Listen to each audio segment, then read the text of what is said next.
Hey guys, it's time for patch notes analysis, all the nerdy shit that everybody loves. So let's get right into version 1.2 update. So this is going along with DLC 3. So, surprise, surprise, the first samurai is now something you guys can access provided you have purchased it. And from what I've been hearing, it's a knockout, so you should totally get it. Obviously, you got to clear the main story in order to access it, not a surprise. And now they've kind of made some changes, and so I read the patch notes a little bit before I got here. They made some changes with how things are accessed. So you can get Dream of the Demon difficulty by purchasing one or more of them. So it's not necessarily you have to purchase Tengu's Disciple, I guess, which I think is kind of neat. But honestly, if you like Nioh 2 at all, just get all the DLC. But yeah, so for Dream of the Demon, you need to buy one or more of the 3 paid DLC or the Season Pass, and you got to complete Dream of the Strong, which is not a surprise. Dream of the Wise is very similar. You got to have 2 out of the 3, and then make sure you complete Dream of the Demon. That's pretty straightforward. Page 1 isn't like anything that crazy. Pretty simple stuff. Let's get on to page 2. So now there is a Dream of the Nioh difficulty, which should surprise nobody. In order to get this, you need to have all 3 DLCs, which isn't too difficult to imagine, and then beat Dream of the Wise. Not a big deal. So now what comes with Dream of the Nioh? Even more powerful equipment, more soul cores, or soul core types, I guess. I know there's ethereal soul core, so I think that's what they're referencing here. Picture scrolls are now a bit modified. There's I've seen picture scrolls have 2 locked stats, so that's going to be pretty interesting. And there's also special rules or something. I don't know. It's kind of cool. And then of course you can go up to, I think now it's level 750 with 1,000 focus levels, which you can split up between key recovery, life, and attack or something like that. I'm not really sure. And then I'm not sure what the proficiency caps are yet. Plus values also go up, I think. It's very similar to Nioh 1. I think base item level will probably go up to max 200, maybe more in the equivalent of the Underworld or the Abyss, which I'll get into in a second. And then I've seen plus values at plus 38, so I'm pretty sure it goes up to plus 40, maybe even plus 50, I don't know. Just base game. And then, yeah, you can get First Samurai, which you should absolutely do so, and I will be streaming that pretty much later today. So what is the new content, endgame content? This is now called the Underworld. It's basically the Abyss, but I'm just going to call it the Underworld from now on. How do you get it? Well, I know when I booted up the game today for stuff pertaining to the comment map I'm going to make a bit later, I just happened to unlock it as soon as I booted the game. And so what you need to do is complete Dream of the Wise, so you unlock Dream of the Nioh, and then it just automatically pops. And then, of course, in order to get this, you need to have all the DLC. And it looks like, based on this photo right here, it's involved with the interim. Again, I don't know. I haven't really messed with it. So what else is included with the 3rd DLC? It's not a surprise that you get a bunch of secret arts. I so far have heard of 3 or 4. Not going to spoil what those are. There are a bunch of new yokai, soul cores, and yokai abilities. There are new guardian spirits, that's plural. New weapons, armors, accessories. There's no new weapon, no 12th weapon, which isn't a surprise because I don't know what their 12th weapon would be. I think they pretty much knocked it out of the park when it came to all the weapon types. New gestures, transformations, trophies, titles, gameplay records, added special effects and set bonuses to equipment and picture scrolls that can be obtained in Dream of the Nioh and the Underworld. This is a massive understatement. This is dramatically going to change how you approach build making. I've seen old sets that were considered shitty all of a sudden they have crazy new set bonus. It's I've seen, what is it? Let me just give an example. I don't remember the exact sets, but it's a 5-piece bonus, and now there's a 5+ piece bonus. I think it's an upgraded version of the set, and it includes something I think it's versatility, or I've seen mystic dyads for a weapon, or even ultimate stamina. I'm what the hell? These are crazy. So they've made existing sets better. And I still don't know what all of the affixes and special effects are going to be, but they are going to be crazy. There are new ethereal graces as well, and they're pretty awesome too. So I'm pretty sure you guys are going to be able to come up with some really crazy combinations. Let's get on to the next page. So there is a free update, which has been very nice. And I covered this yesterday. There were a bunch of new active skills added for all weapon types. So this is free. You don't even need to buy the DLC in order to get this, and they're awesome. Pretty much most of the active skills for all the weapons added a lot of depth to them. So I'm really happy about these changes. They also added like a few new ninjutsu skills and magic skills. Those are okay. Some of them are really powerful, but I think most players have been craving active skills since the game came out. There's new ways to change how your character looks, so I guess you can look like this now, which is fun. And yeah, they've added some other features involving being able to replay Amrita memories once you've encountered them, I guess via the menu settings as opposed to having to go into your hut and taking a look at, like, I guess enemies and whatnot. I guess it's nice to have. They've also changed stuff in the Learn Skill menu. You can actually enable and disable active skills that could not be disabled in skill customization. So like certain follow-ups, if you don't want them, you can disable them. I don't know why you'd do that, but you can. All right, now balance changes. This is something I imagine many of you are worried about. So here's something that's interesting. For yokai abilities and guardian spirit skills adjustments, there is an issue where the key damage of them and some abilities increase with the mission level. That's weird. That's weird. It should have nothing to do with the mission level. It makes sense. It's based on the player. Now here are some yokai ability adjustments. Don't freak out. It's okay. So they reduce the cost of quite a few of them. Seto Taisho, Kama Itachi, White Tiger, Lightning Gods of Yomi. That's great. I like that. Let's see what else. Increase the damage of gozuki. That's interesting. I don't see a problem with that. Deidara Bochi, I think that's fair. Onryoki, sure. Seto Taisho, sure. Onido, yeah. Tsuchigomo, sure. Tengu, yeah. Kuryoki, yeah. I think this is all good.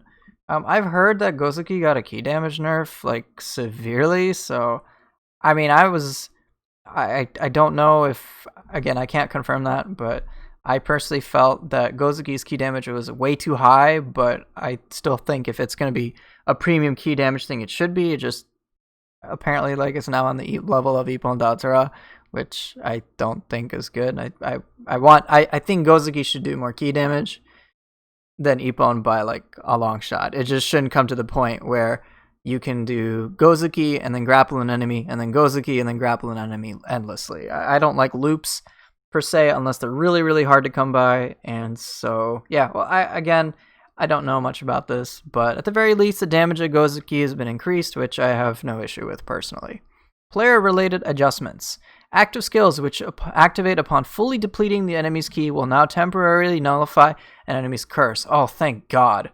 I remember, at least before this patch, that Izuna Drop would not nullify the curse, which was annoying. So there'd have to be like all this workaround to make sure that you dispelled the curse. So yes, I am glad. This was essential. This was necessary. Adjusted the performance of the fist active skill Opportunist so that it is easier to discern when it is successful. Okay. I still think Opportunist is ridiculous because of all the Royal Guard shenanigans that players can pull off. I mean, don't get me wrong, I love it. I'm just so surprised that they didn't adjust that, but okay, cool. Adjusted the fist active skill Dreadslayer, so this is the follow-up to, God, I can't remember all the names, but it's the L1 square ability where you kind of like charge forward, and then you'd press triangle. So I guess now they made it easier to hit onto a locked-on enemy. I am happy about that. Any benefits to tracking? Great. Adjusted the fist skill active skill Whirlwind Kick. Wait, isn't Whirlwind Kick a Kusarigama ability? Okay. So that it's easier to hit. So assuming this meant Kusarigama, good. This needed a tracking boost. Like, desperately. It would miss so often. Thank you. Enemy adjustments. Burst countering Niouh's burst attack will now stop lightning strikes made by the interesting spelling of the burst attack. That was huge, because I know it'd be very frustrating whenever you would burst counter Nioh, you know, when he's like scaling up the waterfall or whatever, and there'd just be like lightning strikes. You would do a burst counter and try to follow up, and then you get hit by lightning. You're like, well, what was the point in that? So, good. Thank God. That was such a nuisance. All right, mission adjustments. So some of these I'm sure you guys will be happy about. lowered the required number of cleared missions for each chapter in all difficulties. What this means is that if you don't want to do all the missions and everything in every difficulty, you don't have to. You can unlock Dream of the Nioh, Dream of the Wise, and so on and so forth a lot sooner, which I'm sure many players are happy about because they might have felt that it was tedious to do everything on every difficulty all the time. I get that. I mean, I'm personally still going to do all of it because it's all content, but now you don't have to. So that's nice.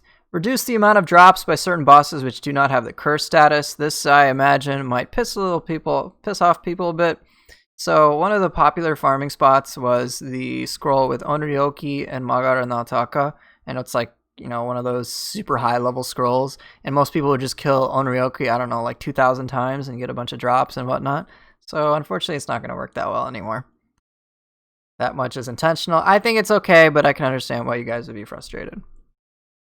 Alright, adjusted the timing tutorial messages in the early stage of the game. You know, you should have done this in the very beginning.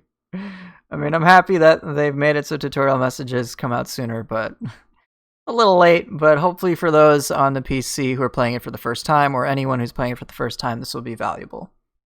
Change the first enemy that uses a burst attack to match the changes made to the tutorial messages. Okay. I don't know what this looks like, but I'm guessing that's a good thing. Added the training function to the shrine. Good. That is good. By selecting it, you can start tutorial missions at the dojo mid-mission. Good. I like this. This is good. I know one of the biggest complaints that I've had, even though I'm fairly experienced when it comes to Nioh, is that the new player experience for someone who knows nothing about gameplay mechanics is just terrible. Like, how are you supposed to figure anything out? Stuff is confusing. So at the very least, by presenting this option, players can at least understand a bit more of the technical side of the game, which I think gets overlooked all the damn time. All right, next page. All right, more things. More adjustments. Don't freak out. These aren't like nerfs. Not all of them anyway. All right. Increase the damage, buff duration, and time limit to increase the stack count after guarding for the special effect Rock Solid. In other words, Akala's Grace gets a buff, which I think is good because its playstyle is a bit more on the defensive side, and naturally waiting for an enemy to attack you and attack afterwards and whatnot requires a bit more time than, say, with things like Versatility or even Death Dancer, which you could accumulate full stacks pretty quickly compared to getting the rock solid buff. So I'm happy about this. I think that is great. Increase the amount of ki recovered by special effect Ultimate Heart. I don't know if this is a flat amount of ki or ki recovery speed, but either way, that is nice. Added a new special effect to Ultimate Strength, which increases the ki damage of active skills. Oh dear lord. I mean, that makes Strength that much more useful. I mean, the fact that Strength had the ki pulse on block was cool, but this just totally fits the flavor of it. I mean, if you're a quote-unquote a strong guy with maximum strength, I would expect you to be able to overpower your opponents really easily, and ki damage totally fits that. So I'm very happy about this. They also adjusted Ultimate Skill.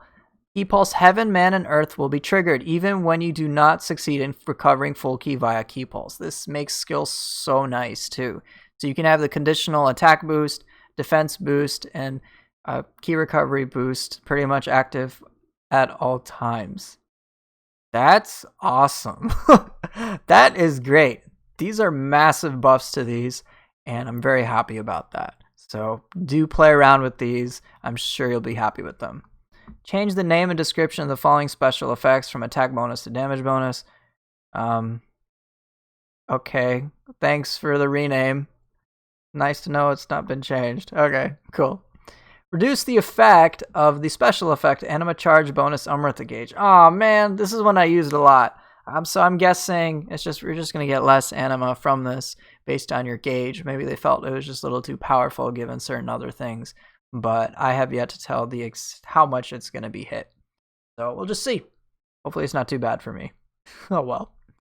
Reduce the amount of anima gained when the special effects Anima Bonus Ranged Hit and Anima Bonus Ranged Weapon Hit are activated by yokai abilities. So this I saw as a problem as well. So basically Soul Cores like Skeleton Warrior, you could fire the arrows, and then if you used a Phantom Guardian Spirit, you basically just get all your anima back, so you could just like endlessly keep shooting it, which all things considered is a bit unfair. So I think this is appropriate, but I don't know the magnitude of the nerf. I kind of wish they said, but oh well. Increase the effect of the Soul Core special effect Anima Charge unscathed. I agree with this because it is pretty difficult to stay at full health. And so having a nice reward for players staying at full health is totally appropriate. Change mechanics of paralysis so that when you recover from it, you will be immune to paralysis for a short amount of time. Well, hey, guess what? Fuck you, Gakis. I hate your stupid little shit of, like, constant paralysis over and over and over again. It's so annoying. So I'm happy about this. As you can tell, if you know me, I freaking hate Gakis. Next up, added special effects which were previously not available when performing temper on an item with the ethereal rarity. That seems appropriate too. I mean, kind of annoying if things don't work as you kind of hope they would. Change the mechanics of rarity inheritance soul match so that when you increase the rarity, the value of the special effects will also be increased to fit the new rarity. Makes sense. If I'm getting an ethereal and whatnot, I want to get the rolls for ethereal too. Special effects related to yokai skills will not be attached to soul cores without yokai skills. Oh. Weird. Okay, so I guess that's like a stealth nerf to like Mortal Soul Core and whatnot. That sucks. Oh well. It's not the biggest of deals, but it happens. Increase the effect duration of Purification Talisman. Seems good to me. Alright, what are the other adjustments? Increase the chance of getting 100 Night Essence and other players' Demon Parade picture scrolls when playing as a visitor. Cool. Cool with that. Added function to forge Divine Umbrasight using Divine Fragments and Umbrasight Fragments after unlocking Dream of the Wise. This is great because one of the issues I had was that you couldn't really work with Fabled Umbrasight. You could never change Umbrasight Fragments or just Umbrasight into Fabled Umbrasight. I guess they've kind of foregone that, and they've decided, you know what, let's just go for Divine Umbrasight, and so now you are incentivized to pick up basically all loot, then disassemble it, get a bunch of Umbrasight Fragments, use your Divine Fragments to make Divine Umbrasight. I already have capped out Divine Fragments, so I will definitely just make a ton of Umbrasight. This is great. I'm very happy about this. Let's get on to the next page. Expanded picture scroll mission select screen to display the amount of scrolls in your possession. Okay, cool. Change the name for different versions of Tokushiro depending on... Okay, that's reasonable because it sometimes was unclear whether you'd be dealing with the yokai version of him or the human version of him. Good to know. The effects of the switch display function, the refashion screen, will be fixed until you leave the refashion screen. Nice, thank you. Adjusted the amount of glory obtained when a benevolent grave is used by the other player. Okay, adjusted how? I'm hoping it's a net positive? Players can no longer be attacked by other players while praying at a shrine during online multiplayer. Hooray! I don't want to deal with griefers. Thank you. Alright, bug fixes. Fix an issue where the attack power forms of yokai forms and of yokai abilities was lower than expected when level sync is active. Good. Fix an issue where changing weapons at certain timings during an action resulted in the player character warping. Oh, okay. So I've seen certain weird things, like when you switch weapons, let's say like right after the sword swallows wing, you switch a weapon during the key pulse animation, and what'll happen is your character will like go back, and it's like this weird teleport. And there was some talk, I know, in the Nioh Discord about some tech behind it, but I just thought it was just too off-putting. So, alright, they changed it. I'm glad they fixed it. But I imagine very few people will be upset, but moving on. Fix an issue where special effects that reduce key consumption had no effect on the active skill Tiger Claws. Really? I did not notice. Huh. Great. Okay. Fixed an issue where the Katana and Fist active skill Izuna Drop could be activated upon yokai by performing a strong attack after taking a step. Yep, I dealt with this a lot. It was admittedly pretty funny to launch a few enemies up with the Izuna Drop, but it doesn't make sense. You can't Izuna Drop anyone but humans. I mean, don't get me wrong. I would love to Izuna Drop freaking like Lady Osakabe, okay? But it's not possible. Fixed an issue where the hatchet's dodge attacks could not be activated under certain circumstances. I am not sure what this entails. This personally makes me a little nervous because I know there's a lot of like nifty hatchet tech that involved certain dodge attacks, but I'm just going to have to see exactly how this plays out. I don't know yet. Could be great, could be bad. I don't know. I really don't.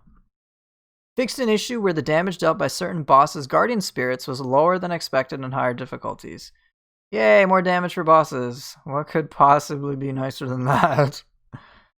Fixed an issue where deflecting the giant toad's projectiles, Medusa powder, and shrapnel bomb by using the gust talisman or whirling blade would split the projectiles into multiple parts and deflect them all? Weird. Okay.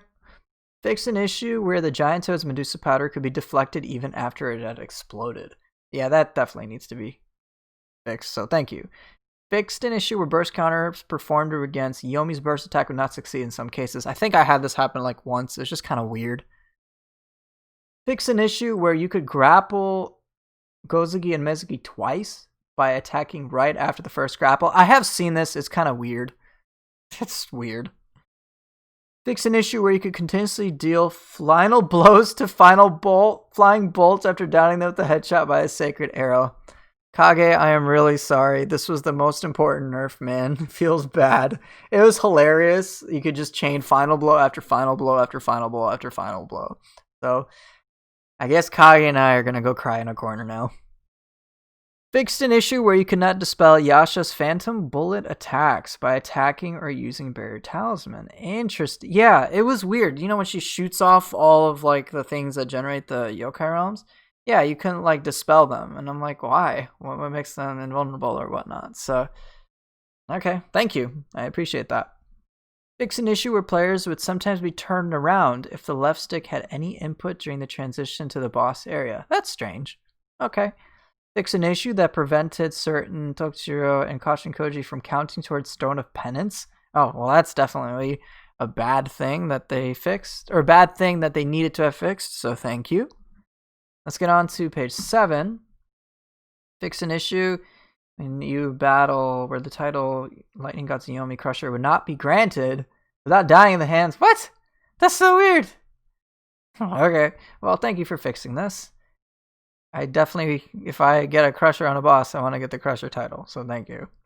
Fix an issue in the submission, an encounter among the blossoms where the key could not be obtained if you died or prayed at the shrine before picking up the key dropped by an enemy. Okay. Fix an issue in the dojo missions, the one who lives in the shadow, where the usable weapon was fixed even when the user had multiple wooden weapons. Yeah, I noticed that. It was just like weird. Why couldn't I just swap different weapons? It's just kind of annoying. So, great. Thank you. Fix an issue that caused Aizai Nagamasa to fall off the stage in certain stages of the picture scroll mission. That's funny. That's pretty funny. Fix an issue that prevented the platforms from breaking in the picture scroll mission where Yuki appears. Okay, that's good. Because you're taking out a boss mechanic that's part of the original boss mechanic. Kind of weird to not have it. So thank you. Fix an issue where the enemies in unpurified pools of Yokai Realm would not resurrect after praying at the shrine under certain conditions. Huh, strange, but good fix.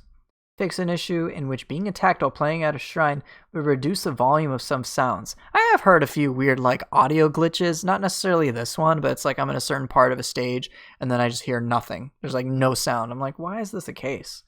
So I don't know, but cool. Fixed a bug in expeditions where NPCs would sometimes remain in a down state, making it impossible to assist them. Odd, but good fix. Fix an issue where participating in a mission as a visitor with the Stone of Penance in your possession would result in only the enemy's max health being high, making their health appear to be reduced. Weird. Okay. Fix an issue that allowed the use of unlearned mystic arts while the special effect Mystic Dyad was active. Oh, that's not that big of a deal to me, right? You'd use unlearned mystic arts? I guess. Okay. Fix an issue in which the duration of empowered ninjutsu was prolonged by the mystic art amplification. That's definitely not intended. So, important fix. Fix an issue where special effects that increase elemental damage were not applying to yokai abilities. Okay, that's good that they improved that. It makes sense. Fix an issue when soul matching with the special effect Grace Inheritance, where inheritance did not occur when no Grace or set bonuses were attached, even if there was room in the base special effects slot. I think I've heard about this issue, so I'm glad that they fixed this because it's pretty annoying that things just wouldn't work out as you'd expect them to. Fix an issue where the special effects that activate status enhancements when using Onmyo Magic were also activated when using a Sanctity Talisman. Strange. Okay. Fix an issue where the special effect Time Afflicted by Elements would shorten the duration of Yasha's Arcane Hex. Wait, what? No! Oh, I see. Okay. It took me a bit to understand that. So Yasha's Arcane Hex, basically you want the duration to be as long as possible. So the fact that something that's beneficial, so ailment affliction duration or whatever this is, if you... I guess how it worked is that, let's say you reduce 75% of time, then Yasha's Arcane Hex would also just pop off really quickly, which meant your health would go down to 1 really quickly. Like, you need to have enough time to dispel the Arcane Hex if you do get hit, so this is very important. Fix an issue in which the consumption of Daionjin's sake would prevent status ailments would not prevent status ailments from purity and corruption. Okay, that is important. Fix an issue in which the Blacksmith's Forge function, where the special effects of forge items would be repeated in loops. That is weird, but that's a good and important fix. All right, last page, not too much left. Fix an issue with the Blacksmith's remodel function that prevented users from increasing their patronage level even if money was spent. That is important. Maybe not that big of a deal, but still important. Fix an issue that occurred during soul matching, which prevented the user from selecting a transfer destination if Grace Inheritance or Rarity Inheritance would occur, even if transferring was possible. Again, yet another thing that needs to be fixed, because the last thing we need is more things to be confusing. So thank you. Fix an issue that prevented Bishamon's Spear and Bloodsucker and Spider Cutter from being obtained through normal drops. That's weird. Fix an issue with the armor Sincere Buddha's Armor and Scion of Tamra, where the toughness of armor below exotic rarity was incorrect. Okay. Change the damage type of wooden Odachi and wooden Switchglaive from slashing to striking. That makes sense. It's a wooden weapon. They're all going to be striking weapons. Basically, if you don't know the difference, slashing weapons tend to do more damage. They think they do like 25% more actual damage, whereas striking weapons are things like hammers, fists, for example. They do more key damage, so it's kind of a trade-off. So good. Wooden weapons should all basically be striking. Do extra key damage at the expense of actual damage. Fix an issue where the filtering option in the selection settings section of the equipment screen would disappear under certain circumstances. Cool, thank you for fixing that. Fix an issue where a line could appear on the character's face when the size of the scars, tattoos, and appearance settings was reduced. Yeah, that'd be kind of weird. Fix an issue where the player's arm guards would be hidden when display melee weapon setting in the game settings was changed to hide sheath weapons, and the player holds a ranged weapon with fists equipped as their melee weapon. Okay, great. A little visual fix. And then a bunch of, I guess, various other minor bugs that we don't know about. Wow. That was a lot. There's a lot of changes here. Overall, these are good changes. I hope to see more in a future patch, and I'm sure things will get addressed. But yeah, that's it for now. Thank you guys so much for watching. Appreciate all the company and the support, and I will see you guys next time.